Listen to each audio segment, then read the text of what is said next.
en Mexicali. Tenemos al compañero Heriberto Reyes en la ciudad, en el teléfono. Compañero, muy buenas tardes. Muy buenas tardes, Juan Pablo. Pues ahora sí que capturamos al sol. Un saludo a todos por allá. Y bueno, cuéntanos, ¿qué información tenemos para hoy?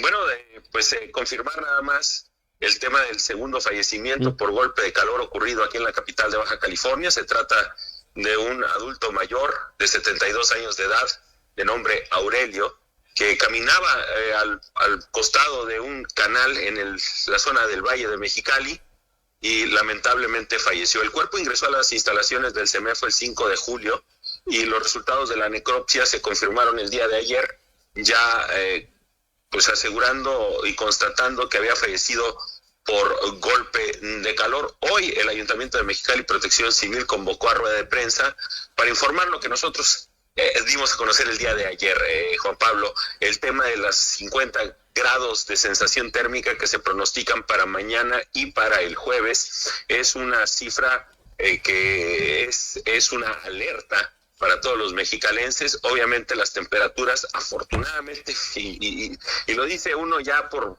tradición, pues van a estar en 47 grados centígrados. El problema, Juan Pablo, es que no hay condiciones de viento pronosticadas, hay una humedad considerable en el ambiente y eso aumenta lo que se llama la sensación de calor.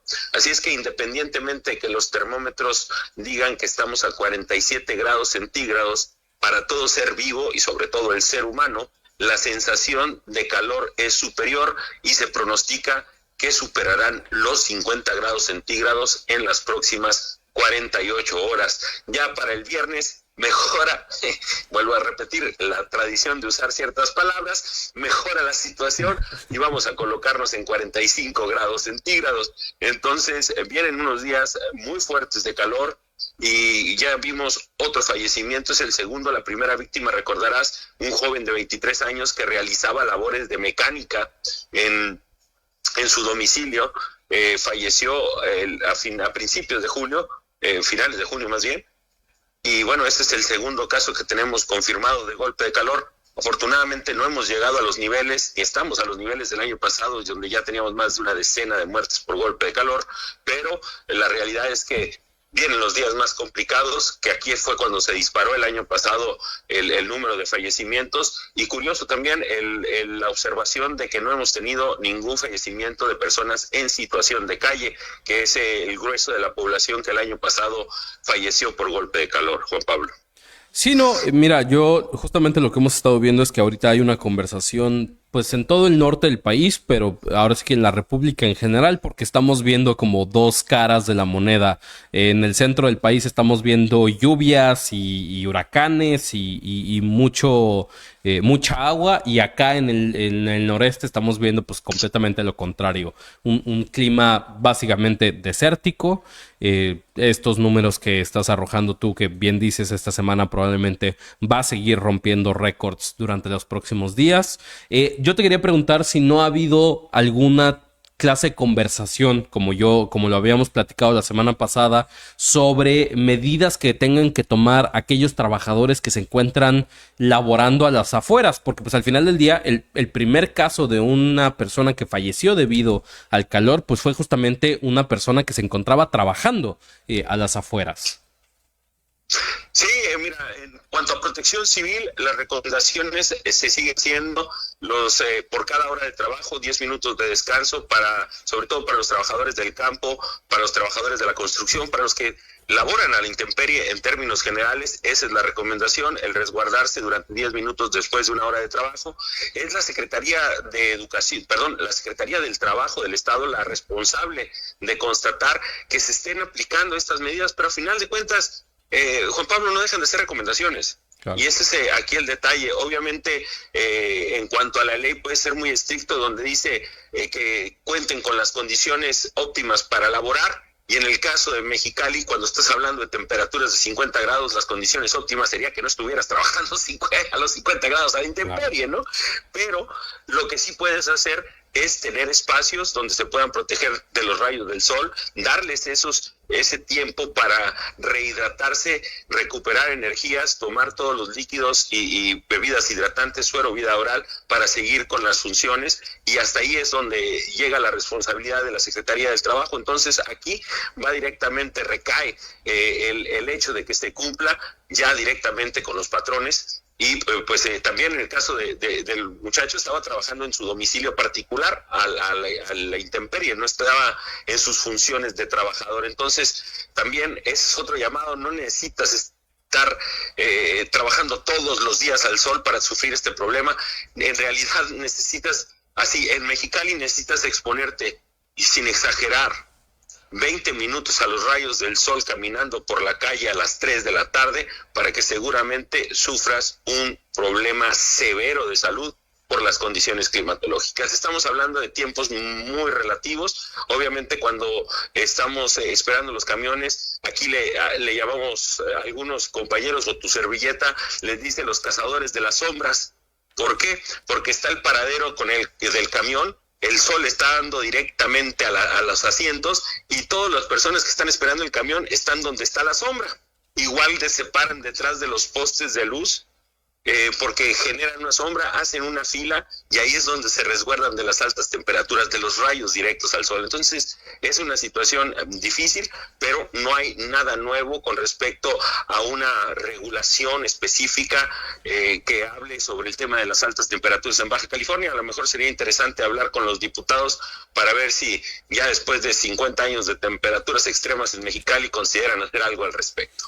No, y más, digo, como desgraciadamente lo hemos bromeado, como bien decía aquel filósofo mexicano que la fenomenología de relajo, que todo al final del día lo terminamos haciendo relajo, pues bien decían por ahí que estamos en el verano más frío del resto de nuestras vidas, porque pues el calentamiento global va a seguir y vamos a seguir viendo estos números, y cada año va a seguir esta situación. Entonces sí creo que sí sería prudente que cuestionar tanto a las autoridades como el gobierno federal, porque también el gobierno federal tiene parte que ver con esta situación, pero pues también el gobierno estatal y a los diputados de, bueno, si ya sabemos que esta va a seguir siendo una situación con la que nos vamos a tener que enfrentar cada año, pues bueno, tiene que haber mejores maneras de lidiar con la situación, desde una cuestión de tratar de modificar algunos aspectos de la ciudad de Mexicali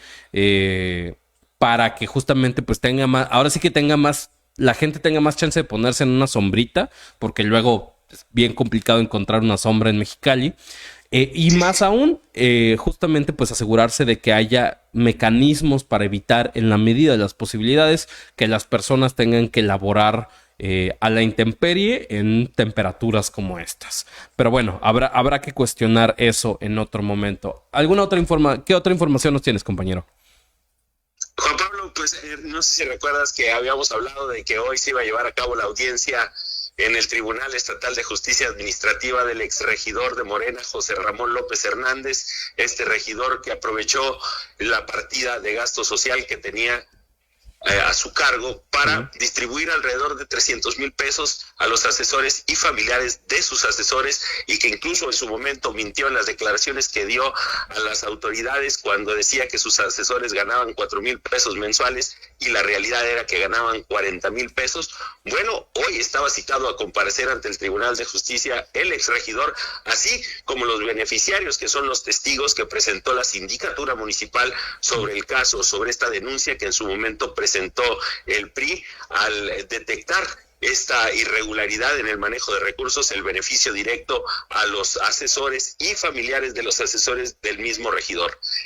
Comentarte que no quedó nadie, no se presentó el exregidor, no se presentaron los testigos, porque ¿qué crees? Resulta ser, Juan Pablo, que la sindicatura municipal estaba obligada, por ser la que presentó y turnó la denuncia ante el TEJA, a notificar a los testigos, es decir, a los asesores y a los beneficiarios, es decir, los familiares de los asesores, de citarlos a comparecer ante el TEJA. Y si no podían hacer esto, tenían que notificar al TEJA de que no los pudieron localizar, cosa que no sucedió. Hoy la representante de la Sindicatura Municipal de Mexicali le dijo a la titular de la sala especializada de El Teja que trató de localizarlos.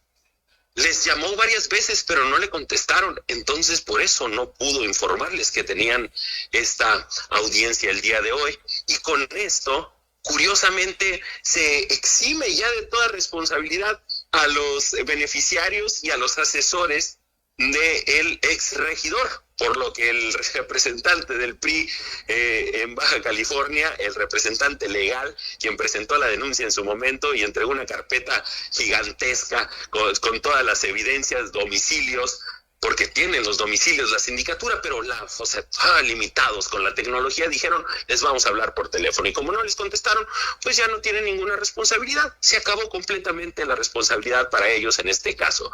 Curioso, dice el titular del representante legal del PRI, porque pareciera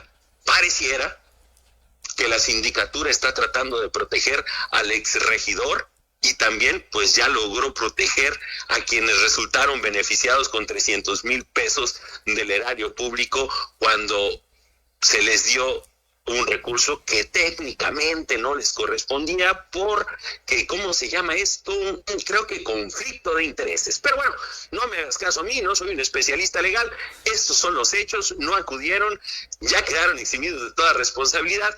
¿Todo por qué? Porque la sindicatura no pudo encontrar la forma de notificarlos de la audiencia en las últimas 72 horas, porque ese era el plazo que tenían. Si no eran notificados antes de 72 horas, no podían asistir. Eso es lo que decía la ley. Y como bien sabes, esta información la venimos manejando ya desde hace más de un mes. Entonces, pues curiosamente no hubo forma de saber dónde vivían las personas, independientemente de que la sindicatura tenía los nombres, los recibos, los cheques y todos los documentos y datos personales de todas las personas beneficiadas por el regidor, incluyendo a sus asesores. Pero bueno, así es como funciona la justicia en Baja California, y en el caso de la justicia administrativa, esto fue lo que sucedió hoy. Yo solo quiero decir, qué terrible que yo tratando de recuperar a mi ex hice más esfuerzo que la justicia baja californiana tuvo para llamar a esta gente a comparecer, pero bueno, de ahora en adelante vamos a lanzar una campaña que diga, la justicia debería ser más migajera, porque seguramente quizás así agarren la onda de cómo debería ser. Compañero, yo lo que te pregunto es, técnicamente, entonces, ¿ahora qué procede? ¿Ya están libres? ¿Se puede? ¿El PRI buscará algún otro método para llevarlos ante la justicia?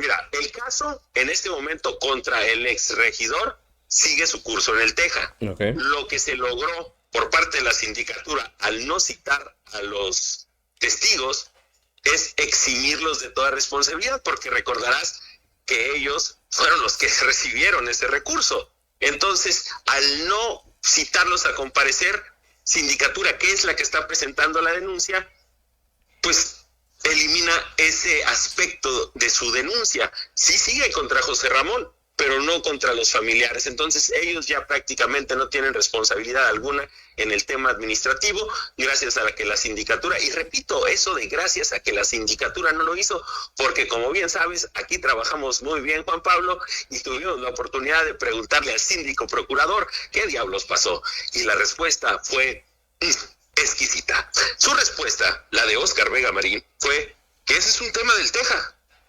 Él no trabaja para el Teja.